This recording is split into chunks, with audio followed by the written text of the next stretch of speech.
সম্মানিত মুসল্লিয়ানে কেরাম,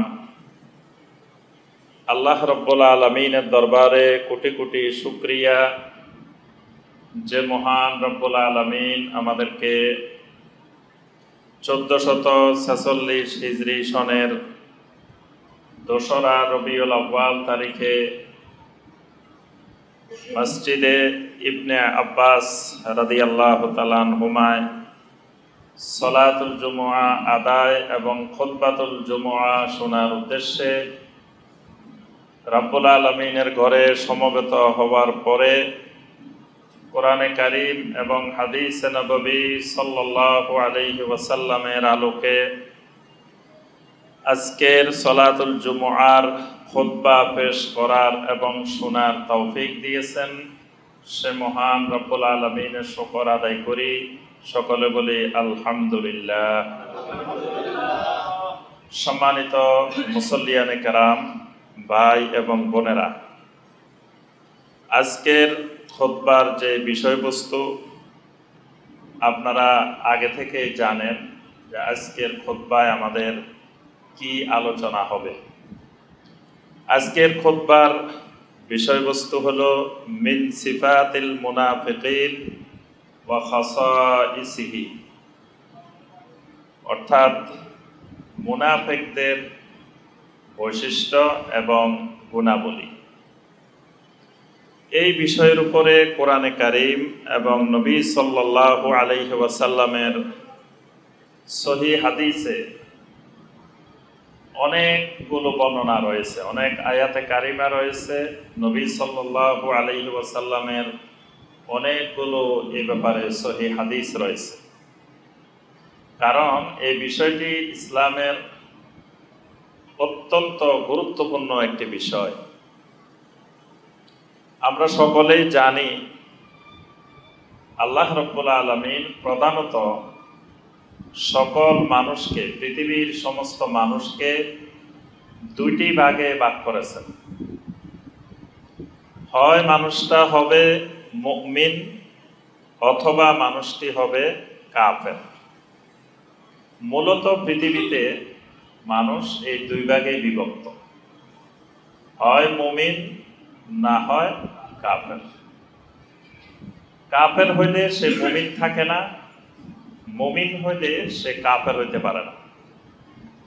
এজন্য মুমিনকে কাফের বলা এটা ইসলামে নিষিদ্ধ।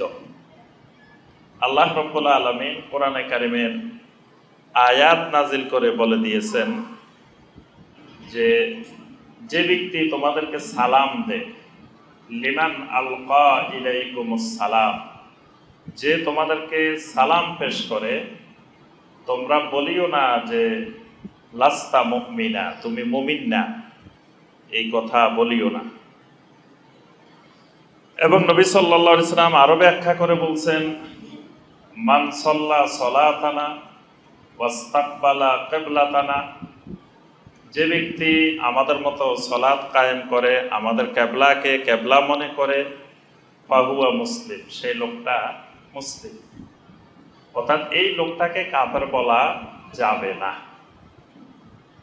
যতক্ষণ পর্যন্ত ইমানের গণ্ডির ভিতরে, ইমানের সীমানার ভিতরে কোনো মানুষ থাকবে, তিনি যত কবিরা গুনাহ করুক না কেন, যত আল্লাহর নাফরমানি করুক না কেন, লোকটাকে গুনাহগার বলা যাবে, ফাসিক বলা যাবে, বা তার কর্মকাণ্ডকে কুফরি বলা যাবে, শিরিক বলা যাবে, কিন্তু ব্যক্তিটাকে কাফের বা মুশরিক এই বিশেষণে বিশেষায়িত করা যাবে না। এটা আহলুস সুন্নাহ ওয়াল জামাতের মত।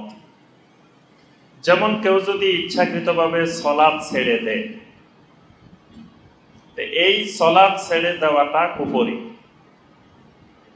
তাহলে তার কর্মটা কুফরি। কিন্তু যে লোকটা সলাত ছেড়ে দিছে ইচ্ছাকৃতভাবে, লোকটাকে কাফের বলা যাবে না। তার কর্ম কুফরি, কিন্তু লোকটাকে আমরা কাফের বলি না, আমরা বলি তার কাজটা কুফরি করছে। যেই লোকটা মাজারে সাজদা করতেছে, যে লোকটা মাজারে মান্নত করতেছে, যেই লোকটা আল্লাহ রাব্বুল আলামিন ছাড়া অন্য কারো কাছে সন্তান চাইতেছে, বিপদ আপদ দূর করার জন্য চাইতেছে, লোকটার কর্মকাণ্ড শিরিক, কিন্তু লোকটাকে আমরা মুশরিক বলি না। লোকটাকে বলি না যে লোকটা মুশরিক, কিন্তু তার কাজটাকে আমরা বলি শিরক। এটা হলো আহলুস সুন্নাহ ওয়াল জামাতের আকীদা। অনেকে এই সূক্ষ্ম বিষয়টা বুঝতে পারে না। তার কাজটা শিরিক বলা মানে তাকে মুশরিক বলা না, তার কাজটা কুফরি বলা মানে তাকে কাফের বলা না। শিয়াদের কর্মকাণ্ড কুফরি, শিয়াদের অসংখ্য আকীদা কুফরি আকীদা, শিয়াদের অসংখ্য কর্মকাণ্ড শিরিকি কর্মকাণ্ড, অর্থাৎ কুফর, শিরিক, বেদাতে বর্তমান দুনিয়াতে মুসলিমদের মধ্যে সবচাইতে আগানো শিয়া সম্প্রদায়। যেমন কুফরি, তেমন শিরিক, তেমন বেদাত। এবং বলা যায় আমাদের সুন্নি নামদারীদের মধ্যে যে শিরক এবং বেদাতের অনুপ্রবেশ ঘটেছে, এইগুলারও মূল হোতা, মূল আবিষ্কারক আপনার শিয়া সম্প্রদায়। কিন্তু শিয়া সম্প্রদায়কে আমরা তাদের কর্মকাণ্ডকে কুফরি বলি, তাদের আকীদাকে কুফরি বলি, তাদের কাজগুলো বেদাত বলি, কিন্তু তাদেরকে আমরা কাফের হিসাবে চিহ্নিত করি না। যদি কাফের হিসাবে চিহ্নিত করতামই আমরা, তাহলে তারা হারামের সীমানায় প্রবেশ করার অধিকার পেত না। কিন্তু তারা হজ করতে আসে, তারা উমরা করতে আসে, হারামের সীমানায় ঢুকার তাদেরকে অনুমতি দেওয়া হয়। কেন দেওয়া হয়? তাদেরকে আমরা কাফের হিসাবে, মুশরিক হিসাবে চিহ্নিত করিনি। কিন্তু তাদের কাজকে, তাই বলে আবার তাদেরকে আমরা বিশুদ্ধ আকীদার বা তারা সঠিক মুসলিম এটাও আমরা মনে করি। তাহলে আমরা যে কথাটা বলছিলাম, পৃথিবীর সকল মানুষ দুই ভাগে বিভক্ত, হয় মুমিন অথবা কাফের। কিন্তু আবার মুমিনকে যেমন কাফের বলা যাবে না, আবার কাফেরকে কাফের না বলা, কাফেরকে কাফের মনে না করা, এটাও ঈমান ভঙ্গের কারণ। যদি কেউ বলে যে না, পৃথিবীতে কাউকে কাফের বলা যাবে না, তার নিজেরই ঈমান নেই, সে কাফের হয়ে গেছে। যদি কেউ বলে না, এটা তো ইহুদি, এর কাফের বলা যাবে না, বা এটা তো খ্রিস্টান, এটা কাফের বলা যাবে না, বা এটা তো হিন্দু, কাফের বলা যাবে না, বা এটা তো বৌদ্ধ, কাফের বলা যাবে না। অর্থাৎ মুসলিম ছাড়া পৃথিবীতে যত নামেই যত মানুষই থাকুক, সকল মানুষের একটাই সিফাত কাফের। তা এখন কাফেরকে যদি কেউ কাফের মনে না করে, তাও তার ঈমান থাকবে না। তাহলে কাফেরকে কাফের মনে করা, মুমিনকে মুমিন মনে করা, এটা ঈমানের একটি গুরুত্বপূর্ণ বিষয়। কোরআনে কারিমে আল্লাহ রাব্বুল আলামিন সূরা আল মুমিনুন এই নামে কোরআনে কারিমের একটা সূরা আছে। কত পারায় সূরাটা? সূরা আল মুমিনুন একটা সূরা আছে কোরআনে কারিমে। এটা 18 পারার শুরুতেই, 18 পারার শুরু সূরাটাই সূরা আল মুমিনুন। আবার কোরআনে কারিমে সূরা আল কাফিরুনও আছে। সূরা আল কাফিরুন কয় পারায়? তো মাশাআল্লাহ, সূরা আল কাফির। আরেকটা সূরা আছে এই দুইয়ের পরে, সেটার নাম সূরা আল মুনাফিকুন। এই নামেও একটা সূরা কোরআনে কারিমের মধ্যে আছে। তাহলে এখন মুনাফিক যে শ্রেণীটা, এরা কি মুমিন না কাফের? এটা হলো প্রশ্ন। প্রথম কথা, আমরা বলছি পৃথিবীর সকল মানুষ দুই ভাগে বিভক্ত, হয় মুমিন না হয় কাফের। তো এরা কোন ধরনের মুনাফিক যে শ্রেণীটা, এরা কি মুমিন না এরা কাফের? প্রথমে আপনাদের মতটা শুনি, আপনারা কি মনে করেন, মুনাফিকটা কি কাফেরের আওতাভুক্ত না মুমিনের আওতাভুক্ত? কোন শ্রেণীর মধ্যে যাবে? মুমিনের আওতাভুক্ত না।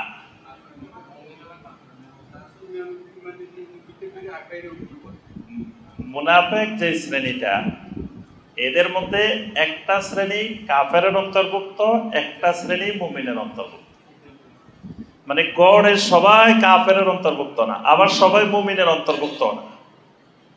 কারণ মুনাফিকিটা দুই ধরনের। একটা মুনাফিকি হলো আকীদার মুনাফিক, বিশ্বাসগত আকীদাগত মুনাফিক। এই আকীদাগত মুনাফিক যারা হবে তারা কাফের, এ ব্যাপারে কোনো সন্দেহ নাই। আরেকটা মুনাফিক আকীদা ঠিক আছে, আকীদা মুমিনের আকীদা, আকীদা মুসলিমের আকীদা, কিন্তু সে এমন কিছু কাজ করে যে কাজগুলো মুনাফিকের বৈশিষ্ট্য। এই মানুষগুলা মুমিনের অন্তর্ভুক্ত, কিন্তু সে যে কাজগুলো করে এই কাজগুলো কবিরা গুনাহ, এই কাজগুলো হারাম, এই কাজগুলোর কারণে তার শাস্তি হবে, কিন্তু সে ঈমান থেকে খারিজ হবে না, সে মুমিন থাকবে। এই কারণে নেফাককে দুই ভাগে ভাগ করা হয়, একটা নেফাকে ইতিকাদি, একটা নেফাকে আমলি। নেফাক দুই ধরনের, যদি সেটা আকীদার নেফাক হয় তাহলে সে কাফের, যদি সেটা আমলের নেফাক হয় তাহলে সে মুমিন, তবে কবিরা গুনাহগার। এবার আসেন আমরা মূল, এটা হলো ভূমিকা স্বরূপ আমরা প্রথমে মুনাফিক সম্পর্কে একটা ধারণা দিলাম। আগে এই ধারণাটা মাথায় রাখতে হবে যে আমরা যাদের আলোচনা করতেছি এরা কাফের না এরা মুমিন, তো এরা কোন শ্রেণীর অন্তর্ভুক্ত হবে এটা যদি জানা না থাকে তাহলে হিসাব অঙ্ক মিলবে না। এই কারণে আগে আমরা এটা ধারণাটা পরিষ্কার করে দিলাম। এবার আসেন মুনাফিক কাকে বলে, তারপরে আমরা আসবো মুনাফিক কয় প্রকার, তারপরে আসবো মুনাফিকের বৈশিষ্ট্য, তারপরে আসবো মুনাফিকের গুণাবলী। এটাই আমাদের আজকের খুতবার আলোচ্য বিষয়। এবার আসেন মুনাফিক কাকে বলে। মুনাফিকটা নাফাক থেকে, নাফাক নুন ফা কাফ, নাফাক। যারা হজে গেছেন তারা দেখছেন মক্কা মুকাররমায় অনেকগুলো পাহাড়ের ভিতর দিয়ে রাস্তা আছে, পাহাড়ের নিচে দিয়ে আছে না। আমরা যে মিনা থেকে আসার সময় বিশেষ করে পাহাড়ের ভিতর দিয়ে রাস্তা অতিক্রম করে হারামে আসি, আবার পাহাড়ের ভিতর দিয়ে যাই। এই রাস্তাগুলোকে কি বলা হয়? যে টানেল। তো ইংরেজিটা আনা জানলাম, এগুলার বাংলা কি আরবি কি? আচ্ছা সুড়ঙ্গ, বাংলাও পাইলাম, এবার আরবি কি? না, কুবরি মানে হলো ওভারব্রিজ, ওভারব্রিজ কুবরি, মেসপালা কুবরি, অমুক, এটা হলো কুবরি। কিন্তু এটা এই সুড়ঙ্গ যে রাস্তাগুলো এইগুলোকে আরবিতে বলে নফক। ওখানে দেখবেন ওই সুড়ঙ্গগুলোর আগে দিয়ে প্রত্যেকটা সুড়ঙ্গের নাম আছে, ওই টানেলগুলোর নাম আছে, নামের আগে লেখা আছে নফক অমুক, নফক এটা, নফক এটা। এই নাফাক, নাফাক মানে সুড়ঙ্গ, মানে এমন একটা রাস্তা যেটার একদিক দিয়ে ঢুকলে আরেক দিক দিয়ে বের হওয়া যায়। মানে এমন জায়গায় ঢুকছেন, একদিকে ঢুকছেন আরেক দিকে বের হওয়া যায়, এটার নাম হলো কি? নাফাক। আরেকটা আছে গার, গার, গার মানে গুহা। যেমন গারে হেরা, গারে সাউর নাম শুনছি না আমরা? নবী সাল্লাল্লাহু আলাইহি ওয়াসাল্লাম নবুয়তের আগে যেতেন কোথায়? গারে হেরা। তারপরে হিজরতের সময় গেছেন কোথায়? গারে সাউর। আচ্ছা, এগুলো হলো গার। গার মানে একদিক দিয়ে ঢুকলে আরেক দিক দিয়ে কিন্তু বাহির হওয়ার রাস্তা নাই। গারে হেরায় আমি একবার উঠছি, অনেক কষ্ট করে উঠে দেখে আসছি সরাসরি। তো এখানে মানে ঢুকলে একদিক দিয়ে ঢুকবেন আরেক দিক দিয়ে বের হওয়ার রাস্তা নেই, যে দিক দিয়ে ঢুকবেন ওই দিক দিয়ে আবার বের হইতে হবে। কিন্তু নাফাক যেটা, নাফাকের বৈশিষ্ট্য হলো এটার দোনো দিক দিয়ে বের হওয়ার রাস্তা আছে, ঢোকার রাস্তা একদিক দিয়ে ঢুকবেন একদিক দিয়ে বের হয়ে যাবে। তো মুনাফিককে মুনাফিক কেন বলা হয়?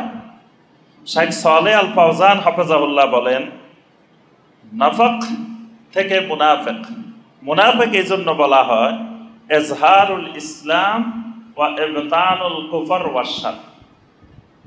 মানে যারা নেফাক করে, যারা মুনাফিকি করে, এরা বাহ্যিকভাবে সুরত ধরে ইসলামের, বাহ্যিকভাবে প্রকাশ করে সে মুসলিম, কিন্তু তার অন্তরে ভিতরে লুকায়িত রাখে কুফর এবং বিভিন্ন ধরনের অনিষ্টতা, মন্দ, এগুলো ভিতরে লুকায়িত রাখে। তো এদেরকে বলা হয় নেফাক, বলা হয় এই জন্য যে এদের কাছে ঈমান, ইসলাম, দ্বীনের সকল বিষয় এক দরজা দিয়ে ঢুকে আরেক দরজা দিয়ে বের হয়ে যায়, এক কান দিয়ে ঢুকে আরেক কান দিয়ে বের হয়ে যায়। এই জন্য যে কোনো আল্লাহর ওহী, কোরআনে কারিমের কথা, নবী সাল্লাল্লাহু আলাইহি সাল্লামের সহিহ হাদিসের কথা, এই ওহী যদি এক কান দিয়ে ঢুকে আরেক কান দিয়ে বের হয়ে যায়, এটা হলো নেফাক। আর যদি ওহী ঢুকেই না,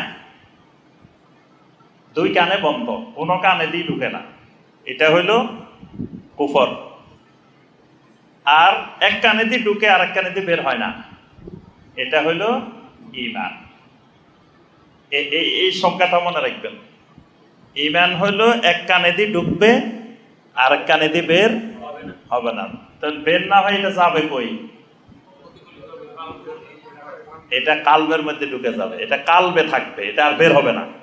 এই কারণে আল্লাহ সুবহানাহু ওয়া তাআলা সূরা আল হুজুরাতের মধ্যে বলছেন, ক্বালাতিল আ'রাবু আমান্না কুল লাম তু'মিনু ওয়ালাকিন কুলু আসলামনা ওয়ালাম্মা ইয়াদখুলিল ঈমানু ফি কুলুবিকুম। বেদুইনেরা বলে আমান্না, আমরা ঈমান এনেছি। আল্লাহ রাব্বুল আলামিন বলেন কুল লাম তু'মিনু, তোমরা ঈমান এনেছো এই কথা বলিও না, বলো ওয়ালাকিন কুলু আসলামনা, বলো আমরা মুসলিম হয়েছি। ওয়ালাম্মা ইয়াদখুলিল ঈমানু ফি কুলুবিকুম, কারণ ঈমানটা এখনো পর্যন্ত তোমাদের অন্তরের মধ্যে প্রবেশ করে নাই। তাহলে আল্লাহ বলছে তোমরা বলো আমি মুসলিম হয়েছি, ঈমান আনছি, ঈমানদার হয়েছি বলিও না।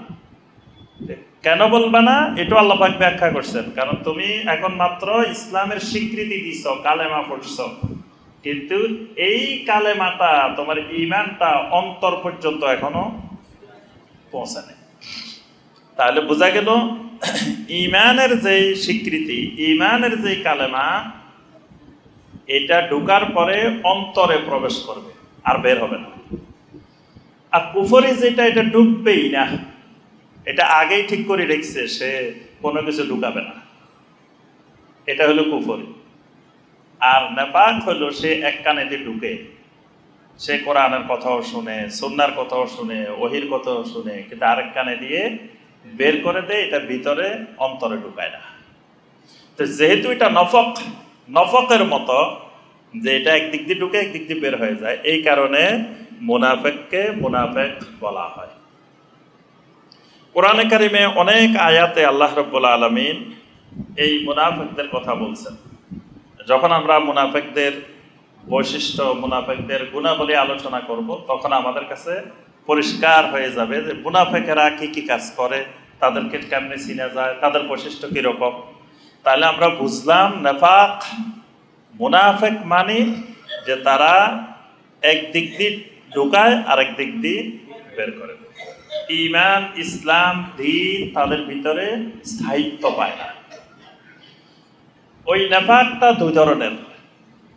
একটু আগে আমরা বলছি, একটা নেফাকে ইতিকাদি আর একটা নেফাকে আমলি। মানে মুনাফিক মানে সব মুনাফিক একরকম না, মুনাফিকটা দুই ধরনের। একটা হলো আকীদাগত মুনাফিক, আর একটা হলো আমলগত মুনাফিক। তো সবচেয়ে মারাত্মক হলো মুনাফিক বলতে আকীদাগত মুনাফিক। যেই মুনাফিকের ব্যাপারে আল্লাহ পাক কোরআনে কারিমে সূরা আন-নিসার 145 নম্বর আয়াতে আল্লাহ পাক বলছেন, ইন্নাল মুনাফিকিনা ফিদ দারকিল আসফালি মিনান নার, মুনাফিকরা জাহান্নামের সর্বনিম্ন স্তরে থাকবে। নাউযুবিল্লাহ, কাফেরের থেকেও নিম্ন স্তরে থাকবে, একবারে জাহান্নামের সর্বনিম্ন স্তরে। তো এই মুনাফিক বলতে মুনাফিক ফিল ইতিকাদ, মানে আকীদার যে মুনাফিক, তাদের ব্যাপারে আল্লাহ পাক বলছেন এরা জাহান্নামের একেবারে সর্বনিম্ন স্তরে থাকবে। কারণ এরা কাফেরের চেয়ে মারাত্মক।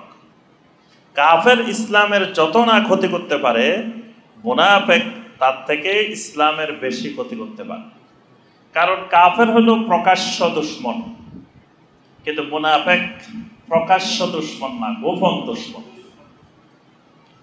এই কারণে আল্লাহ রাব্বুল আলামিন কাফেরের বিরুদ্ধে যেমন জিহাদ করতে বলছেন, মুনাফিকের বিরুদ্ধেও জিহাদ করতে বলছেন। ইয়া আইয়ুহান নাবিয়্যু জাহিদিল কুফফারা ওয়াল মুনাফিকিনা ওয়াগলুজ আলাইহিম। হে নবী, আপনি জাহিদিল কুফফার, কাফেরদের বিরুদ্ধে জিহাদ করেন, ওয়াল মুনাফিকিন, মুনাফিকের বিরুদ্ধেও জিহাদ করেন। তাহলে কাফেরের বিরুদ্ধে যেমন জিহাদের নির্দেশনা এসেছে, মুনাফিকের বিরুদ্ধেও জিহাদের নির্দেশনা এসেছে। মুনাফিক গোপন দুশমন আর কাফের প্রকাশ্য দুশমন। একজন মুমিনের দুশমন কয় প্রকারের বলেন দেখি? আমরা তো মুমিন, কি মুমিন না? সন্দেহ আছে? আচ্ছা, তো মুমিন হওয়ার পরে মুমিনকে চিনতে হবে মুমিনের দুশমন কারা। দুশমন না চিনলে বন্ধুকে অনেক সময় দুশমন মনে করে বসে থাকবেন, আবার দুশমনকে বন্ধু মনে করে বসে থাকবেন। এজন্য মুমিনের উপরে ফরজ তার বন্ধু কারা, তার ওলি কারা, তার আউলিয়া কারা চিনতে হবে, আবার তার দুশমন কারা, শত্রু কারা, এটাও চিনতে হবে। তো আপনারা বলেন দেখি, মুমিনের শত্রু কয়জন? আচ্ছা, যাই হোক, মনে রাখবেন ভালো করে, ইমাম ইবনুল কাইয়িম রাহমাহুল্লাহ তিনি এ ব্যাপারে বিস্তারিত আলোচনা করেছেন। তার একটা কিতাব আছে মাদারিজুস সালিকিন। তিনি কোরআনে কারীম এবং সবগুলো হাদিসকে সামনে রেখে সেখানে আলোচনা করেছেন যে মুমিনের শত্রু 4 ধরনের, মুমিনের দুশমন 4 ধরনের। 1 নম্বর দুশমন মুমিনের নফসে আম্মারা। 1 নম্বর দুশমন নফসে, আমরা জানি নফস কয় প্রকার? 3 প্রকার। নফস 3 প্রকার, নফসে আম্মারা, নফসে লাওয়ামা, নফসে মুতমাইন্না। কোরআনে কারিমে আল্লাহ রাব্বুল আলামিন 3 প্রকার নফসের কথা বলছেন। এর মধ্যে যে নফসটা নফসে আম্মারা, এই নফসে আম্মারাটা একজন ইমানদারের 1 নম্বর দুশমন, মুমিনের 1 নম্বর শত্রু। নফসে আম্মারায় মুমিনকে জান্নাত থেকে মাহরুম বানায়, নফসে আম্মারাই মুমিনকে জাহান্নামী বানায়। এজন্য আল্লাহ পাক জান্নাতে যাওয়ার শর্ত দিয়েছেন সূরা আন-নাজিআতের মধ্যে, ওয়া আম্মা মান খাফা মাকামা রাব্বিহি ওয়া নাহান নাফসা আনিল হাওয়া ফাইন্নাল জান্নাতা হিয়াল মাওয়া। যেই লোক তার রবের মাকামকে ভয় করে, ওয়া নাহান নাফসা আনিল হাওয়া, নফসকে হাওয়া থেকে দূরে রাখে, মানে নফসকে নফসে আম্মারা হইতে দেয় না, ফাইন্নাল জান্নাতা হিয়াল মাওয়া, ওই মানুষটার ঠিকানা জান্নাত। সুবহানাল্লাহ। তাহলে জান্নাতের শর্ত দিয়েছেন আল্লাহ পাক এখানে 2টা, একটা হলো রবকে ভয় করা, আর একটা নফসকে হাওয়ার ইত্তেবা থেকে, আম্মারা হওয়ার থেকে দূরে রাখা। তাহলে 1 নম্বর দুশমন, সংক্ষিপ্ত কথা, 1 নম্বর দুশমন হলো কে? নফসে আম্মার। 2 নম্বর দুশমন শয়তান। তো শয়তান 2 নম্বরে গেল কেন? শয়তান তো থাকার কথা 1 নম্বরে, কিন্তু শয়তানকে নিয়ে গেলাম আমরা কয় নম্বরে? 2 নম্বরে। তাহলে বোঝা গেল শয়তানের চেয়েও বড় দুশমন রয়ে গেছে। এই কারণে ওই যে অনেকের মনে প্রশ্ন আসে, রমাদান মাসে শয়তানকে বন্দি করে রাখা হয়, তারপরেও মানুষ কেন আল্লাহ নাফরমানি করে? রমজান মাসে ভেজাল দেয়, চুরি করে, কত রকমের মিথ্যা কথা বলে, আল্লাহ নাফরমানি করে। তা আমরা কইছি কি শয়তান বান্ধি রাখলো, আবার মানুষ এগুলা গুনাহ করে কেন? তা এখন কত হলো, শয়তান না বেঁধে রাখছে, তার ভিতরে যে নফসে আম্মারা আছে সেটাকে তো আল্লাহ পাক বেঁধে রাখেন নাই, সেটা তো তার সাথেই আছে। সেটা তো শয়তানের চেয়েও ভয়ঙ্কর, শয়তানের চেয়েও বেশি ক্ষতিকর। এখানে ইমাম ইবনুল কাইয়িম রাহিমাহুল্লাহ ব্যাখ্যা করছেন যে শয়তানকে আল্লাহ পাক বলছেন, ইন্নাশ শাইতানা লিল ইনসানি আদুউম মুবিন। শয়তান হলো মানুষের জন্য প্রকাশ্য দুশমন, কিন্তু নফসে আম্মারা প্রকাশ্য দুশমন না, গোপনীয় দুশমন। শয়তান প্রকাশ্য দুশমন। প্রকাশ্য দুশমন হলে ভালো, তাকে আমরা চিনি যে আমার দুশমন, এর থেকে আমাকে সতর্ক থাকতে হবে, চিনে গেলাম। কিন্তু আরেকটা চিনি না, দেখা যায় যে বন্ধুত্বের মতো ব্যবহার করে, দেখলে লম্বা লম্বা সালাম দেয়, সুন্দর সুন্দর কথা বলে, কিন্তু ভিতরে ক্ষতি করার জন্য মহাব্যস্ততায় আছে। এই দুশ্মনটা কিন্তু ওইটার চেয়ে ভয়ঙ্কর, ওইটার চেয়ে ক্ষতিকর। এই নফসে আম্মারাটা গোপন দুশ্মন, আর শয়তান প্রকাশ্য দুশ্মন। এই কারণে মুমিনের জন্য 1 নম্বর দুশ্মন নফসে আম্মারা, 2 নম্বর দুশ্মন শয়তান, 3 নম্বর দুশ্মন আল কুফার ওয়াল মুনাফিকুন। মুমিনের 3 নম্বর দুশ্মন কুফাররা এবং মুনাফিকরা। 4 নম্বর দুশ্মন আহলুল বিদআ ওয়াল আহওয়া, মানে জমিনে যে মানুষগুলা বেদাতিও মুমিনের দুশ্মন। কিন্তু কারণ বেদাতি মুমিনকে দেখতে পারে না, মুমিন কেন বেদাত করে না? বেদাতি যখন বেদাত করতে করতে সে একটা বেদাতে মজা পাই গেছে, তখন সে অন্য মানুষকে দেখতে পারে না, এরা কেন করে না, আমরাই বেদাত করি, এই কেন করে না, ওনারা কেন করে না। এই মুমিনকে তারা পছন্দ করে না, মুমিনের পিছনে তারা দুশ্মনী করে। এই জন্য আহলুল বেদাও মুমিনের দুশ্মন। আরেকটা হলো আহলুল আহওয়া। আহলুল আহওয়া মানে যেই লোকটা ওই হাওয়ার ইত্তেবা করে, নফসে আম্মারার খেয়াল খুশি মতো জীবনযাপন করে। ধরেন যে লোক মদ খায়, যে লোক নেশাগ্রস্ত, যে লোক চুরি করে, যে লোক ডাকাতি করে, যে লোক জানা করে, এই লোকই ইমানদারের কিন্তু দুশ্মন। কারণ ইমানদার এগুলো পছন্দ করে না, হেও জানে। এই জন্য সে চায় যে ইমানদাররা যেন তার থেকে দূরে থাকে, কারণ ইমানদাররা তার ঘনিষ্ঠ হইলে সেইগুলো করতে পারবে না। তো এই কারণে কোরআন হাদিস গবেষণা করলে দেখা যায় যে একজন মুমিনের 4 ধরনের শত্রু আছে।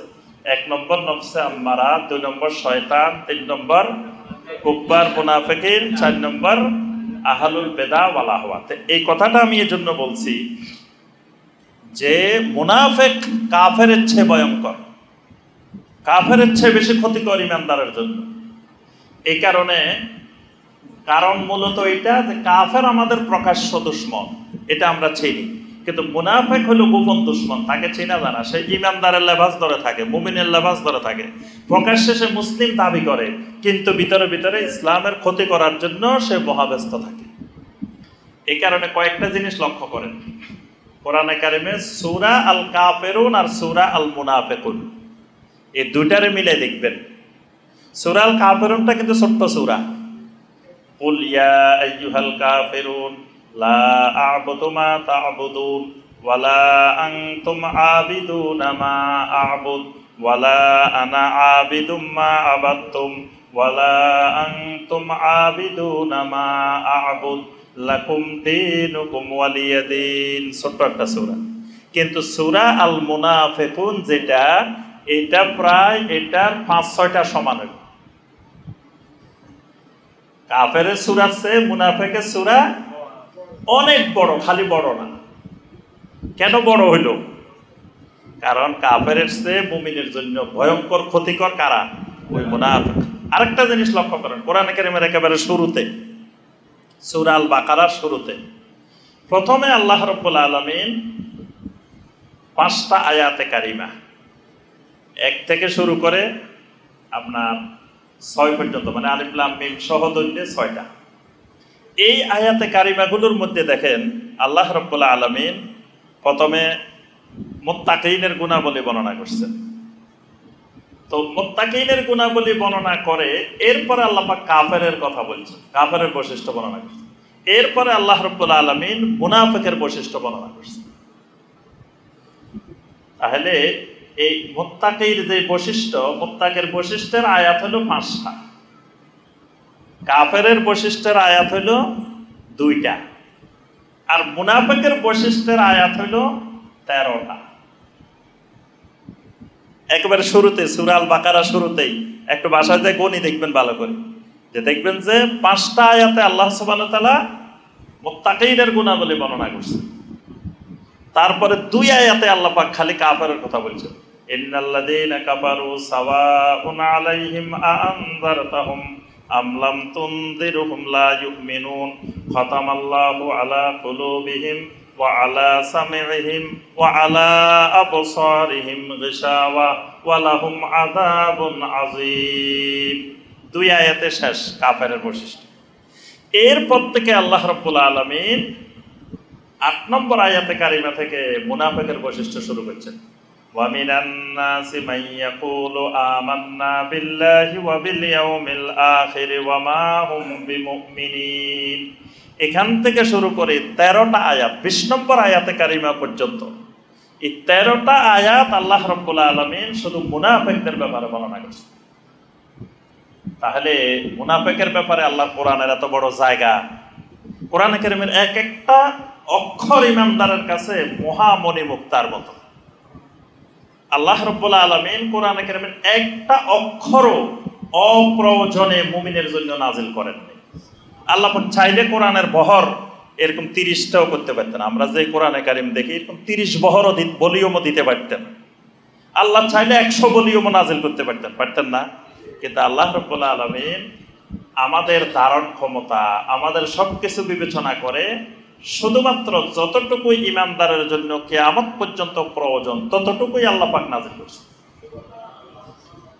এই কারণে কোরআনে কারিমের প্রত্যেকটি ওয়ার্ড, প্রত্যেকটা অক্ষর ইমানদারের জন্য মহামূল্যবান, মহামণি মুক্তার মতো। তো সেই জায়গায় আল্লাহ রাব্বুল আলামিন দেখেন মুনাফিকদের ব্যাপারে এতগুলো আয়াত নাজিল করে কোরআনে কারিমের বিশাল একটা জায়গা খালি মুনাফিকের ব্যাপারে কেন আল্লাহ নাজিল করলেন? তার অর্থ হলো কাফেরের চেয়ে বেশি সতর্ক থাকতে হবে আমাদেরকে মুনাফিকদের ব্যাপারে। এই কারণেই আল্লাহ পাক সতর্ক করছেন, কারণ যুগে যুগে সমস্ত আম্বিয়া আলাইহিমুস সালামদেরকে কাফেররা যত না যন্ত্রণা দিয়েছে, কাফেররা যত না ক্ষতি করছে, মুনাফিক তাদেরকে বেশি যন্ত্রণা দিয়েছে, বেশি ক্ষতি করছে। দেখেন নবী সাল্লাল্লাহু আলাইহি সাল্লাম মদিনা মুনাওয়ারা যাওয়ার পরে কাফেরের অত্যাচার বন্ধ হয়ে গেছে প্রায়। ওখানে মদিনা মুনাওয়ারার লোকেরা নবী সাল্লাল্লাহু আলাইহি সাল্লামকে সাদরে গ্রহণ করছেন। একটু শান্তিপূর্ণ বসবাস, শান্তিতে দাওয়াতি কাজের একটা পরিবেশ সৃষ্টি হয়েছে। কিন্তু হঠাৎ করে মুনাফিকদের আনাগোনা এমন বেড়ে গেল, নবী সাল্লাল্লাহু আলাইহি সাল্লাম আর শান্তিতে থাকার উপায় নেই। কারণ মুনাফিক কখনো মানে মাজলুম অবস্থায় মুনাফিক থাকে না, আরামের সময় মুনাফিক থাকে। এটা মুনাফিকের বড় বৈশিষ্ট্য। মুনাফিক কখনো সে ইসলামের জন্য, দ্বীনের জন্য কোনো অত্যাচার নির্যাতন সহ্য করবে না। যখন আরামের সময় এখানে সুযোগ সুবিধা পাওয়া যেতে পারে তখন মুনাফিকের আনাগোনা বেড়ে যায়। মক্কা মুকাররমায় কোনো মুনাফিক ছিল না, কিন্তু মদিনা মুনাওয়ারায় যাওয়ার পরেই মুনাফিকের আনাগোনা বেড়ে গেছে। মনে করতেছে এখানে মদিনাতে হয়তো কিছু হালুয়া রুটি পাওয়া যাবে, সুযোগ সুবিধা পাওয়া যাবে। এখন মুনাফিকের আনাগোনা বেড়ে গেল। এবার আল্লাহ রাব্বুল আলামিন একটা হুকুমের মাধ্যমে মুনাফিক ছাঁটাই করে দিয়েছেন। মানে কিছুদিন পর পর আল্লাহ পাক মুনাফিক ছাঁটাই করছেন। আল্লাহ পাকের অনেকগুলো পদ্ধতিতে ছাঁটাই করছেন। তো 1 নম্বর পদ্ধতি আল্লাহ রাব্বুল আলামিন যেটা অ্যাপ্লাই করছেন সেটা হলো মদিনা যাওয়ার পরে নবী সাল্লাল্লাহু আলাইহি সাল্লামকে আল্লাহ পাক অর্ডার দিয়ে দিলেন যে মসজিদে হারামের দিকে ফিরে সালাত আদায় না করে মসজিদে আকসার দিকে ফিরে যেন সালাত আদায় করেন। এই নির্দেশটা মসজিদে হারামও আল্লাহর, মসজিদে আকসাও আল্লাহর। তো একটার দিকে আদায় করলেই তো আল্লাহর অসুবিধা হওয়ার কথা না। মসজিদে হারামও আল্লাহর ঘর, ওইটাও আল্লাহর ঘর। তো এতদিন মসজিদে হারামের দিকে আদায় করতেছেন, মদিনায় যাওয়ার পরেও মসজিদে হারামের দিকে আদায় করলে তো কোনো অসুবিধা নেই। কিন্তু আল্লাহ পাক বলে দিলেন না, এবার আপনারা মুমিনেরা মসজিদে আকসার দিকে ফিরে সালাত আদায় করেন। এইভাবে 16-17 মাস নবী সাল্লাল্লাহু আলাইহি সাল্লাম মসজিদে আকসার দিকে ফিরে সালাত আদায় করলেন। এই যে 16-17 মাসে মুনাফিক সব আউট হয়ে গেছে। মুনাফিক আর সহ্য করতে পারে না। মুনাফিক তো ওয়াল্লাহ কয়দিন দেখি হারামের দিকে, কয়দিন দেখি আকসার দিকে, কোনো তালমাল নাই, তো সুবিধা মনে হইতেছে না। এই কথা মনে করি মুনাফিক সব চলে গেছে। আল্লাহ সুবহানাহু ওয়া তাআলা বলছেন আমি কেন নির্দেশ দিছি যে মুনাফিক ছাঁটাই করার জন্য, ইমানদারদেরকে বাছাই করার জন্য আমি এই নির্দেশটা দিয়েছি। আবার আল্লাহ পাক 16-17 মাস পরে মসজিদে হারামের দিকে ফিরিয়ে দিয়েছেন। এরপরে দেখেন কি আবার মুনাফিকের আস্তানা আবার বাড়তেছে। ঠিক যখন ওহুদের যুদ্ধে রওনা দিবেন সেই সময় নবী সাল্লাল্লাহু আলাইহি ওয়াসাল্লামের সৈন্য সংখ্যা মাত্র আমরা কত, ওহুদের যুদ্ধে কত না, এটা তো বদরে 313, ওহুদে 1000 সৈন্য নিয়ে রওনা দিচ্ছেন। রাস্তার মধ্যে যায় 300 জন। ওহুদ কিন্তু বেশি দূরে না, এই মসজিদে নববী থেকে দেখা যায় ওহুদ। মসজিদুল নববীর সামনে দাঁড়াইলে ওহুদের পাহাড়, ওহুদের ময়দান দেখা যায়। এই অল্প একটু রাস্তা যাইতে না যাইতে মুনাফেকেরা কিছু দূর গিয়ে 300 জন চলে এসছে। 1000-এর মধ্যে 300 চলে এসছে। তাহলে দেখেন কি বিশাল মুনাফেকের আনাগোনা তখন বৃদ্ধি পাইছে। এখন মুমিনেরা চিনে গেছে মুনাফেক কারা, আল্লাহ পাক আলাদা করে দিয়েছে। এইভাবে বিভিন্ন সময় আলাদা করছেন। তা আমি যে কথাটা বলছিলাম আমরা, সেটা হলো যে কাফের মুশরিকের চেয়ে মুনাফেকেরা ইমানদারের জন্য ক্ষতিকর বেশি।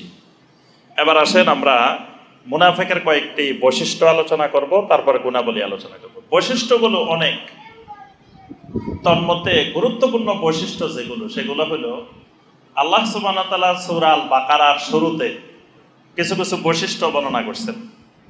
1 নম্বর বৈশিষ্ট্য আল্লাহ পাক বলছেন, ওয়া মিনান নাসি মান ইয়াকুলু আমান্না বিল্লাহি ওয়া বিল ইয়াউমিল আখির ওয়া মা হুম বিমুমিনিন। কিছু মানুষ এমন আছে যে মানুষগুলা বলে আমরা আল্লাহর উপরে ঈমান এনেছি, আখিরাতের উপরে ঈমান এনেছি, ওয়া মা হুম বিমুমিনিন, এই মানুষগুলো আসলে মুমিন না। তাহলে এখানে 1 নম্বর বৈশিষ্ট্য, এরা জোর গলায় সবসময় দাবি করবে যে আমরা আল্লাহ এবং আখিরাতের উপরে ঈমান এনেছি। এটা এদের একটা বড় ধরনের বৈশিষ্ট্য। 2 নম্বর বৈশিষ্ট্য, ইউখাদিউনাল্লাহা ওয়াল্লাযীনা আমানু ওয়া মা ইয়াখদাউনা ইল্লা আনফুসাহুম ওয়া মা ইয়াশউরুন। 2 নম্বর বৈশিষ্ট্য হলো এরা সবসময় নিজেদেরকে অনেক চালাক মনে করে। এরা মনে করে আল্লাহকে এবং ইমানদারদেরকে তারা ঠকাই দিতেছে। এরা মনে করে আল্লাহকে ধোঁকা দিয়ে দিচ্ছে, মানে আল্লাহকে বোকা মনে করে। এটা মুনাফিকের বড় বৈশিষ্ট্য। আল্লাহকে এরা বোকা মনে করে, ইমানদারদেরকেও এরা বোকা মনে করে। ইমানদারদেরকে দেখলে এরা হাসাহাসি করে, মনে করে দেখো এই মানুষগুলার দিন ধোঁকায় ফেলে দিছে। মুনাফিকেরা বলতো, যেমন আল্লাহ পাক সূরা আল আনফালের 49 নম্বর আয়াতে বলছেন, ইয ইয়াকুলুল মুনাফিকুনা ওয়াল্লাযীনা ফী কুলুবিহিম মারাদুন গাররা হাউলাই দীনুহুম। বলতো যে গাররা হাউলাই দীনুহুম, দেখো এই সহজ সরল মানুষগুলা, এই মানুষগুলারে দিন তাদেরকে ধোঁকা দিয়ে দিছে। নাউযুবিল্লাহ। দেখো মানুষটা কি কষ্ট করি, এই যে দাড়ি কতগুলো রেখে দিছে দিনের জন্য। মানে মুনাফিকের কাছে এটা হাস্যকর মনে হয় যে এরা কেমন দেখো কতগুলো দাড়ি রাখে দিছে মুখের মধ্যে, এগুলো নিয়ে কেমনে চলাফেরা করে। অনেক মুনাফিকের কাছে এটা খুবই হাস্যকর এবং জটিল বিষয় যে এতগুলো দাড়ি মুখের মধ্যে। আবার একটা মহিলা বোরকা পরে হাঁটতেছে, দেখো এই গরমের মধ্যে মুখ বান্ধা, চোখ বান্ধা, সব বান্ধা, এদেরকে দিন ধোঁকায় ফেলে দিছে। এটা মুনাফিকের বড় বৈশিষ্ট্য। মুনাফিক মনে করে ইমানদারেরা বোকা, এবং আল্লাহ রাব্বুল আলামিনকে মনে করে এরা ধোঁকা দিচ্ছে। কারণ এরা যে মুনাফিকই করে, মনে করে যে আল্লাহ মনে হয় এগুলো দেখে না, আল্লাহ দেখলে আমাদের কিছু হয় না কেন, এরকমও মনে করে। আল্লাহ দেখলে তো অনেক কিছু হওয়ার কথা, কিন্তু এরকম তো কিছু হয় না, তাহলে আল্লাহ মনে হয় দেখতেছে না। আল্লাহকেও বোকা মনে করে, ইমানদারদেরকেও বোকা মনে করে। আর এখানে ইমানদার মানি, এই আয়াতে ইমানদার মানি সাহাবায়ে কেরাম। এখানে যে আল্লাহ বলেছেন ইউখাদিউনাল্লাহা ওয়াল্লাযীনা আমানু, এরা ইমানদারদেরকে ধোঁকা দেয়, এই ইমানদার মানে সাহাবায়ে কেরাম। এরা সাহাবায়ে কেরামদেরকে বোকা মনে করে, এটা মুনাফিকের বড় বৈশিষ্ট্য। আমি শুধু একটা উদাহরণ দিই আপনাদেরকে। সাহাবায়ে কেরামেরা আল্লাহর জমিনে সবচাইতে বেশি মহব্বত করতেন, ভালোবাসতেন কাকে? আল্লাহ রাসূল সাল্লাল্লাহু আলাইহি ওয়াসাল্লাম। নবী সাল্লাল্লাহু আলাইহি সাল্লামের মহব্বতে, ভালোবাসায় তাদের জান, তাদের মাল, তাদের ইজ্জত, তাদের হুরমত, তাদের দুনিয়ার সব দেওয়ার জন্য 24 ঘন্টা তারা দণ্ডায়মান থাকতেন।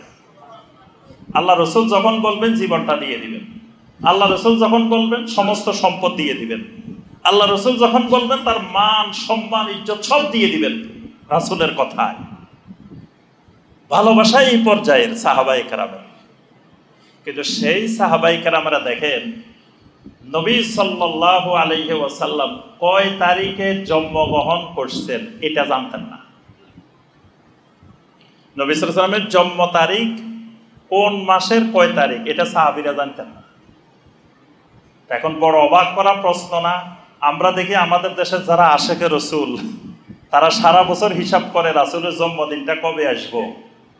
আর এই সাহাবায়ে কেরাম যারা তাদের জান, মাল, ইজ্জত, হরমত সব দেওয়ার জন্য 24 ঘন্টা রেডি, কিন্তু তারা নবী সাল্লাল্লাহু আলাইহি ওয়াসাল্লামের জন্মদিন কবে এটা জানেন না। এই কারণে যখন ইতিহাস লেখা হচ্ছিল, সিরাতের গ্রন্থ লেখা হচ্ছে, তখন আল্লাহ রসুলের জন্মদিন খুঁজে পায় না। নবী সাল্লাল্লাহু আলাইহি ওয়াসাল্লাম কত তারিখে জন্মগ্রহণ করছে। সাহাবায়ে কেরামদের থেকে কোনো রওয়ায়াত পাওয়া যায় না যে সাহাবায়ে কেরাম জানতেন, অমুক সাহাবী জানতেন যে আল্লাহ রসুল অমুক মাসের এত তারিখে জন্মগ্রহণ করছেন। এটা সাহাবায়ে কেরামের কোনো রওয়ায়াত নাই। যে রওয়ায়াতগুলো, এগুলো ঐতিহাসিকেরা বিভিন্ন দিক থেকে অনুমান করে করে তারা এই তারিখগুলো লিখছেন। নবী সাল্লাল্লাহু আলাইহি ওয়াসাল্লামের জন্মের ব্যাপারে 10-12টা ঐতিহাসিক মতামত। তা এখন নবী সাল্লাল্লাহু আলাইহি ওয়াসাল্লামের জন্ম তারিখটা সাহাবায়ে কেরাম জানেন না কেন? কারণ তারা জানতেন না যে আল্লাহ রসুলকে ভালোবাসলে রাসূলের মিলাদ পালন করতে হবে, জন্মদিন পালন করতে হবে। এটা সাহাবায়ে কেরাম কোনোদিন তাদের মাথায় আসে না। এই জন্য সাহাবায়ে কেরামেরা একদিনও জীবনে গিয়ে নবী সাল্লাল্লাহু আলাইহি ওয়াসাল্লামকে প্রশ্ন করেন নাই যে ইয়া রাসূলুল্লাহ সাল্লাল্লাহু আলাইহি ওয়াসাল্লাম, আপনার জন্মদিনটা কবে? আমরা একটু ওই দিন একটা অনুষ্ঠান করি, আমরা একটা জশ্নে জুলুস বাহির করি, ১৬ লক্ষ সাহাবীরা মিলে আপনার জন্মদিনে একটা মিছিল বাহির করি, অথবা আমরা আপনার জন্য একটা কেক বানাই, ৬৩ বছর বয়স ৬৩ কেজির একটা কেক বানাই, জন্মদিন পালন করি আপনার মহব্বত। সাহাবায়ে কেরামরা জীবনে কোনোদিন একজন সাহাবী একবারও গিয়ে নবী সাল্লাল্লাহু আলাইহি ওয়াসাল্লামকে এই প্রশ্নটা করেন। এজন্য একটা সহিহ দঈফ জাল কোনো ধরনের বর্ণনা পাওয়া যাবে না যে একজন এসে নবী সাল্লাল্লাহু আলাইহি ওয়াসাল্লামকে জিজ্ঞাসা করছেন, ইয়া রাসূলুল্লাহ সাল্লাল্লাহু আলাইহি ওয়াসাল্লাম, আপনি কোন মাসের কয় তারিখে জন্মগ্রহণ করছেন, তারিখটা একটু আমাদেরকে বলেন। এই কথা যে নবী সাল্লাল্লাহু আলাইহি ওয়াসাল্লামের জীবদ্দশায় কেউ একবারও প্রশ্ন করেন নাই। করলে তো সমাধান হয়ে যেত। আল্লাহ রসুল যদি বলতেন আমি অমুক মাসে জন্মগ্রহণ করছি, অমুক তারিখে জন্মগ্রহণ করছি, তাহলে সমাধান হয়ে যেত না। নবী সাল্লাল্লাহু আলাইহি ওয়াসাল্লাম শুধু একটা কথা বলছেন, সোমবারে আমি জন্মগ্রহণ করছি। সোমবারে সিয়াম পালন করে নবী সাল্লাল্লাহু আলাইহি ওয়াসাল্লাম। সাহাবায়ে কেরাম জিজ্ঞেস করছেন, আপনি বেশি বেশি সোমবারে সিয়াম পালন করেন। নবী সাল্লাল্লাহু আলাইহি ওয়াসাল্লাম বলছেন, সোমবারে ইয়াউমান ওয়ালিদতু ফীহি, এদিন আমি জন্মগ্রহণ করছি। তাহলে নবী সাল্লাল্লাহু আলাইহি ওয়াসাল্লাম কোন মাসে জন্মগ্রহণ করছেন সেটাও বলেন নাই, কোন তারিখে জন্মগ্রহণ করছেন সেটাও বলেন নাই। এবং যারা জমিনে সত্যিকারে আল্লাহ রাসূল সাল্লাল্লাহু আলাইহি ওয়াসাল্লামের মুহিব্বিন, যারা তাদের জীবনের চাইতে নবী সাল্লাল্লাহু আলাইহি ওয়াসাল্লামকে বেশি ভালোবাসছেন, তারা কখনো নবী সাল্লাল্লাহু আলাইহি ওয়াসাল্লামের জন্মদিন পালন করেন নাই। এখন কথা হলো, বর্তমানে আমরা দেখি আমাদের দেশে, আশেপাশে, ভারতে, পাকিস্তানে, এসব অঞ্চলে কিছু মুসলিম দেখা যায় 12 রবিউল আউয়াল আসলে জোরে সোরে কি করে, জশ্নে জুলুস বাইর করে, ঈদে মিলাদুন নবী পালন করে, অনেক অনেক কিছু করে। তাহলে এদের দৃষ্টিতে সাহাবায়ে কেরাম বোকা। এদের দৃষ্টিতে কি সাহাবায়ে কেরামেরা কি? কারণ তারা রাসূলকে ভালোবাসার পদ্ধতি জানে নাই সাহাবীরা। এটা যদি রাসূলের ভালোবাসার পদ্ধতি হয় এদের দৃষ্টিতে, তো সাহাবায়ে কেরামরা তো এই পদ্ধতিতে ভালোবাসেন না। তাহলে সাহাবায়ে কেরামরা ভালোবাসতে জানেন নাই তাদের দৃষ্টিতে, সাহাবায়ে কেরামরা বোকা ছিল। আবার এরা কোরআন হাদিস থেকে দলিলও আনে, দেখবেন এগুলোর সময় আবার দলিলও আনে। সূরা ইউনূসের 58 নম্বর আয়াত, কুল বিফাদলিল্লাহি ওয়া বিরহমাতিহি ফাবিযালিকা ফালিয়াফরাহু। এই আয়াতটা বেশি বেশি শুনবেন এদের মুখে।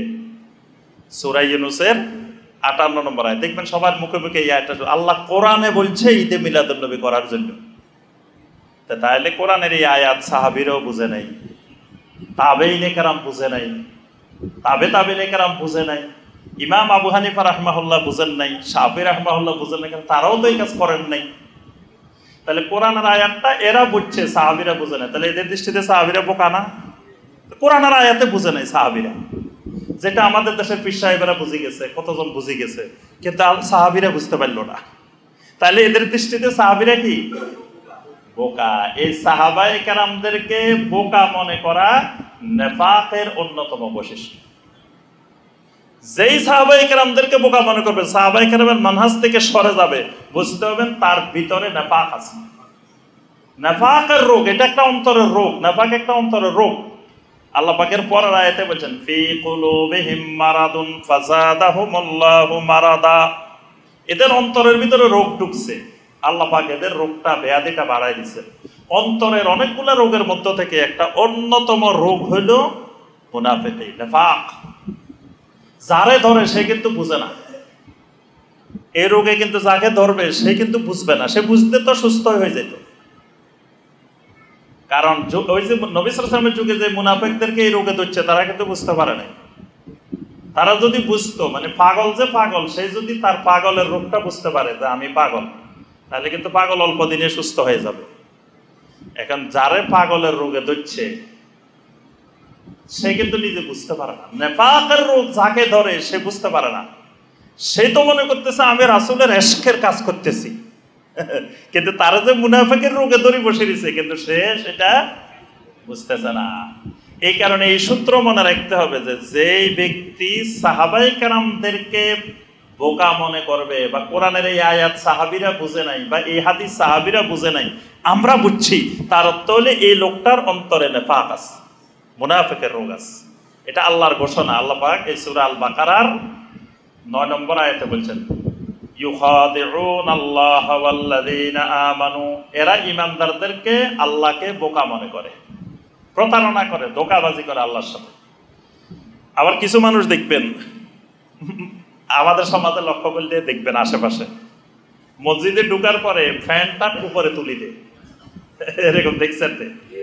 মাঝে মাঝে বিভিন্ন মসজিদে গেলে আমরা দেখি যে মসজিদে ঢুকছে ফ্যানটা উপরে তুলে দিচ্ছে, আবার মসজিদ থেকে বাইরে এসে নামাজের পরে আবার কি করছে, নামাই দিচ্ছে।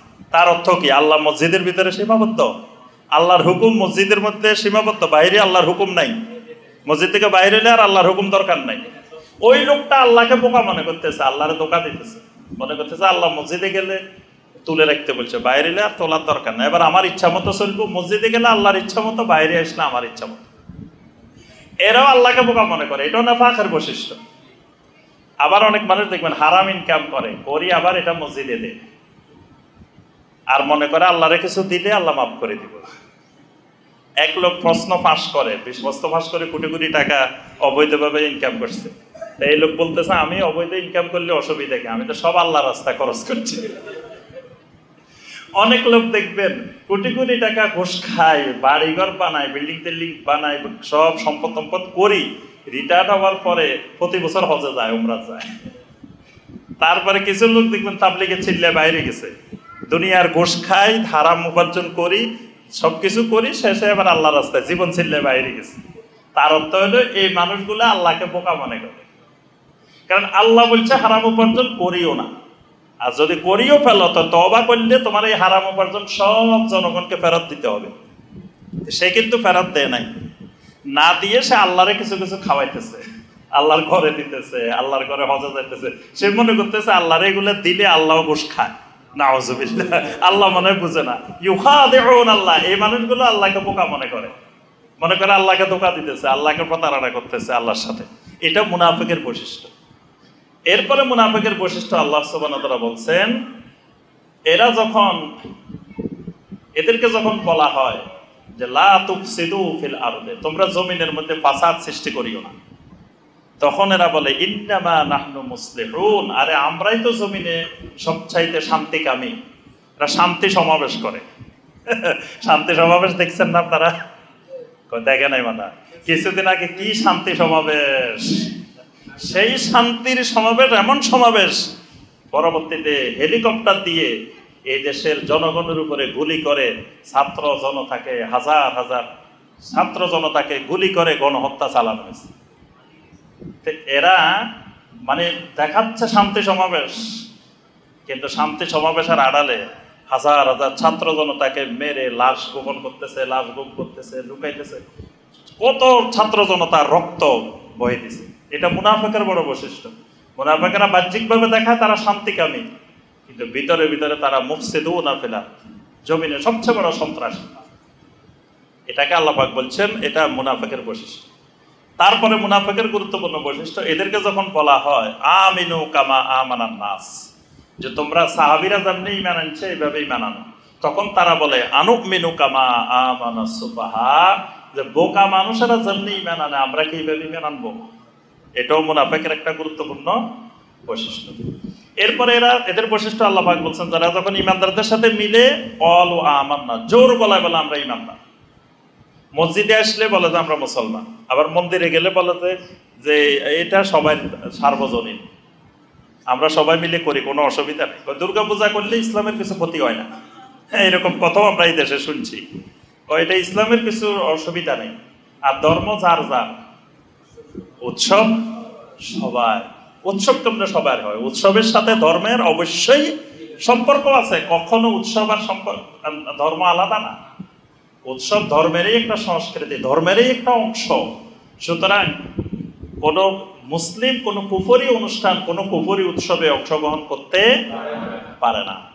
কিন্তু মুনাফিকের বৈশিষ্ট্য আল্লাহ পাক যেটা বলছেন, যারা ইমানদারদের সাথে গেলে বলে যে আমান্না, আর ওয়াইদা খালাউ ইলা শায়াতিনিহিম ক্বালু ইন্না মাআকুম, আর যখন শয়তানদের সাথে মিলে বলে না আমরা কিন্তু তোমাদের এই লোক, তোমাদের সাথে আছে। ইন্নামা নাহনু মুস্তাহজিউন, আমরা তো তাদের সাথে একটু ঠাট্টা বিদ্রোহ করি। মুনাফিকের বৈশিষ্ট্য সূরা আল মুনাফিকুনের মধ্যে আল্লাহ পাক বর্ণনা করছেন যে যখন তারা নবী সাল্লাল্লাহু আলাইহি ওয়াসাল্লামের কাছে আসে বলে যে ইন্নাকা লা রাসূলুল্লাহ, মানে আমরা তো সাক্ষী দিই মুহাম্মদুর রাসূলুল্লাহ, মুনাফিক সাক্ষী দেয় ইন্নাকা লা রাসূলুল্লাহ, অবশ্যই অবশ্যই আপনি আল্লাহর রাসূল। মানে মুমিনের সাক্ষীর চাইতে তার সাক্ষী আরো স্ট্রং। আল্লাহ পাক বলছেন ওয়াল্লাহু ইয়ালামু ইন্নাকা লা রাসূলু ওয়াল্লাহু ইয়াশহাদু ইন্নাল মুনাফিকিনা লাকাযিবুন। আল্লাহ পাক বলেন আমি সাক্ষ্য দিচ্ছি মুনাফিকেরা অবশ্যই অবশ্যই মিথ্যাবাদী। তাহলে এইভাবে আল্লাহ সুবহানাহু ওয়া তাআলা কোরআনে কারিমে মুনাফিকের অনেকগুলো বৈশিষ্ট্য আমাদের সামনে তুলে ধরেছেন। সর্বশেষ আমরা যেটা দিয়ে আলোচনা শেষ করবো সেটা হলো মুনাফিকের কিছু সিফাত। এক নম্বর সিফাত আল কাসলু ফিল ইবাদাহ, ইবাদতে এরা অলসতা করে। এরা আল্লাহর ইবাদতের ক্ষেত্রে অলস হয়ে যায়, এদের মনে ভালো লাগে না ইবাদত করতে। আল্লাহ পাক সূরা আন-নাসার 142 নম্বর আয়াতে বলেন ওয়াইদা ক্বামু ইলাস সালাতি ক্বামু কুসালা, এরা যখন সালাতে দাঁড়ায় অলসতাপূর্ণভাবে দাঁড়ায়, মানে মনে চাইতেছে না, তারপরে জোর করি করতেছে। শুক্রবারে এরা মসজিদে আসতে চায় না, তাও মনে মনে কয় না 3 দিন হাজিরা না দিলে মনে হয় নাম কাটা যাইতে পারে, এই জন্য শুক্রবার আসে হাজিরা দে, ওই রাস্তায় দাঁড়ায়, সালামটা ফিরানোর আগেই দৌড়। আমার উত্তরা 11 নম্বর সেক্টর মসজিদে 12,000 মুসল্লি হয় জুমায়। তাই ধরুন 12,000-এর মধ্যে 2,000-এর মতো রাস্তায় নামাজ পড়ে চারিদিকে। তো আমি কয়েকজনের সাথে কথা বলছি এবং আমার মসজিদ কমিটি বলছে আপনি একটু বুঝান এদেরকে, উপরে জায়গা খালি আছে 4 তলায়, উপরে যায় না, খালি রাস্তায় পড়ে, একটু সবাই উপরে যাইতে পারে। উপরে যত ওয়াজ নসিহত করি কোনো কাজ হয় না, কেউ উপরে যায় না, সব রাস্তায় নামাজ পড়ে। তো পরে কয়েকজনের সাথে আমি একদিন কথা বললাম, ভাই রাস্তায় নামাজ পড়লে কি মজা, এই ময়লা আবর্জনা ধুলা বালি। তো বলে যে শুনেন আপনি যতই বলেন আমরা কিন্তু উপরে যাব না, কারণ হলো উপরের থেকে নামতেই 20-25 মিনিট সময় লাগে 4 তলায় উঠলে। আর এখানে তো আমরা আসি লাস্টে যখন আপনি খুতবা দেন ওই সময় আসি, আর যখন আসসালামু আলাইকুম রাহমাতুল্লাহ সালাম শেষ হওয়ার আগেই দৌড়। হ্যাঁ, তো এই দৌড়টা তো আমরা উপরে থাকলে দিতে পারবো না, এই জন্য এই 2,000 মুসল্লি আপনি যত চেষ্টা করবেন উপরে নামা সম্ভব না। তো এটার কারণ কি, সেই যে নামাজ পড়তে আসে আসলে তার মনে কিন্তু চাচ্ছে না, সে আরাম পাচ্ছে না, মজা পাচ্ছে না এই সালাতের মধ্যে, কিন্তু সে বাধ্য হয়ে সে মনে করতেছে, সে আমাদের দেশে একটা কথা আছে 3 জুমা না গেলে মুসলমানের থেকে নাম কাটি যায়। এই বয়সে হাজিরা দিতে আসছে, কিন্তু তার তো মন থেকে ইবাদত করতে মন চাইতেছে না। মন থেকে চাইলে তো সে ফজরের জামাতও তার তরফ হইতো না, তাকবীরে উলা তরফ হইতো না, যদি তার ইবাদতে সে মজা পেত। তাহলে মুনাফিকের 1 নম্বর সিফাত হলো আল কাসলু ফিল ইবাদাহ।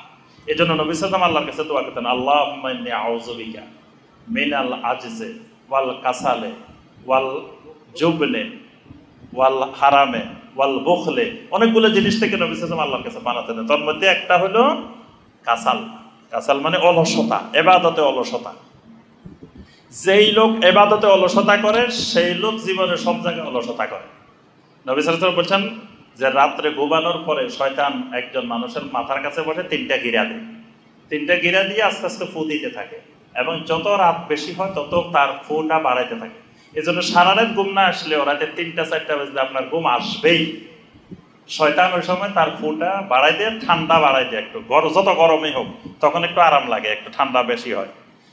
এরপরে শয়তান বসে বসে থাকে, বলতে থাকে আলাই কালা ইলুন তবে ইলুন ফারকুল, রাত এখনো দেরি আছে, দেরি আছে, তুমি শুয়ে থাকো, তুমি শুয়ে থাকো, ফু দিতে থাকে। তো কোনো ব্যক্তি যদি আজান শোনার পরে উঠে যায়, উঠে যখন বলে আলহামদুলিল্লাহিল্লাযী আহইয়ানা বা'দা মা আমাতানা ওয়া ইলাইহিন নুশুর, একটা শয়তানের গিরা খুলে যায়। কিন্তু তারপরেও তার মধ্যে এখনো অলসতা যায় নাই। নবী সাল্লাল্লাহু আলাইহি ওয়াসাল্লাম বলেন তারপরে যখন সে ওযু করে তখন আরেকটা গিরা খুলে যায়, যখন সে সালাতে দাঁড়িয়ে যায় তখন তিনটা গিরা খুলে যায়। এই লোকটা সারাটা দিন তয়্যিবান নাফসে, এই লোক আনন্দ চিত্তে প্রফুল্ল চিত্তে তার দিনটা অতিবাহিত হয়। সারাদিন তার কাছে ভালো লাগে, মানসিক কোনো অশান্তি নাই, ফেরেশানি নাই, কিচ্ছু নাই, তার মনে কেমন যেন একটা আনন্দ লাগে।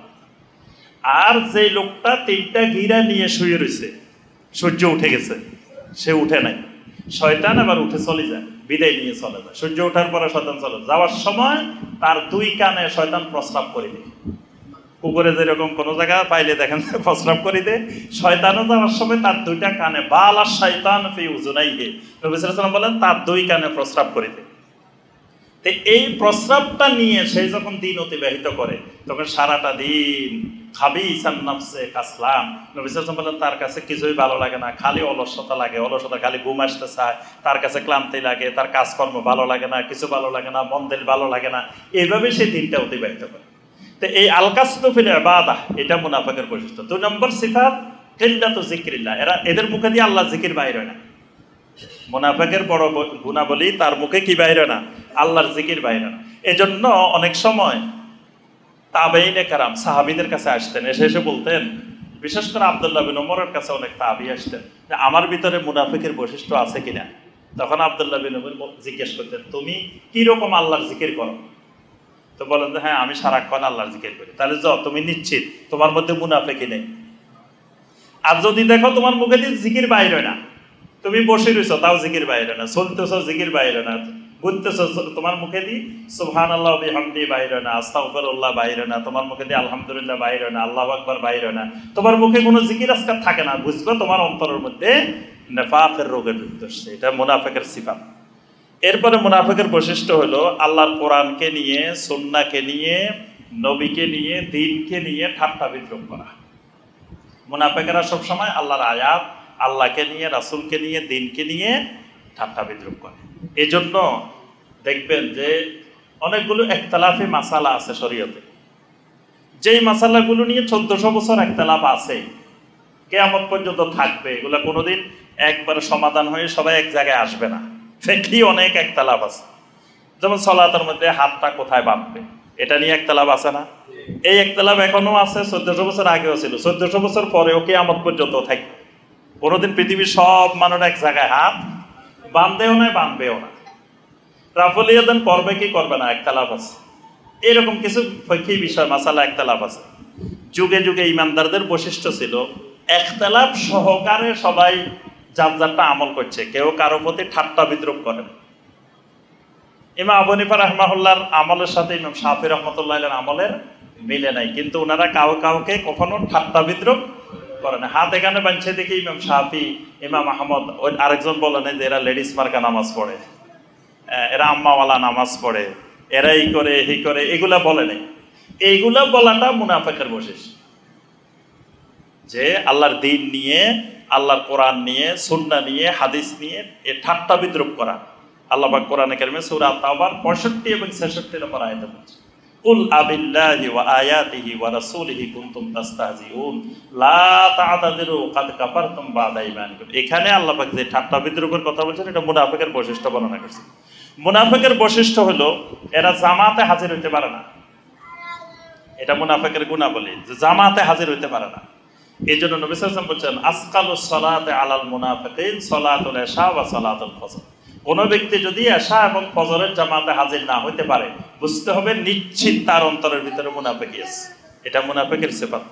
এরপরে মুনাফিকেরা সৎ কাজের আদেশ, অসৎ কাজে নিষেধ করে না, তারা সৎ কাজে নিষেধ করে, অসৎ কাজে আদেশ করে, মানে উল্টাটা করে, ইমানদারের উল্টা কাজটা করে। আর এদের মধ্যে দ্বীনের গভীরতা থাকে না। মুনাফিকের মধ্যে দ্বীনের গভীরতা থাকে না, দ্বীনের ইলম অর্জনে সে উৎসাহী না।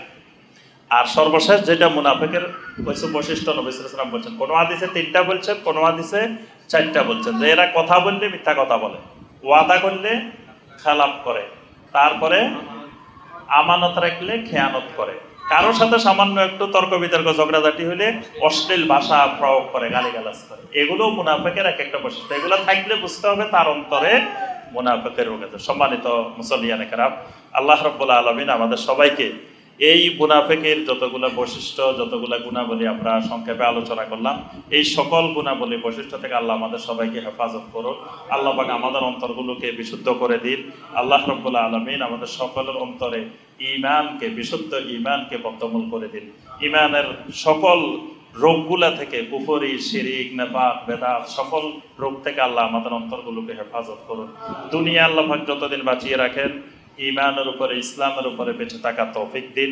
দুনিয়া থেকে বিদায় নেওয়ার সময় আল্লাহ পাক আমাদের সবাইকে ঈমানের সাথে বিদায় নেওয়ার তৌফিক দান করুন। আকুলু কাউলি হাযা ওয়া আস্তাগফিরুল্লাহ লি ওয়া লাকুম ফাস্তাগফিরু ইন্নাহু হুয়াত তাওয়াবুর রহিম।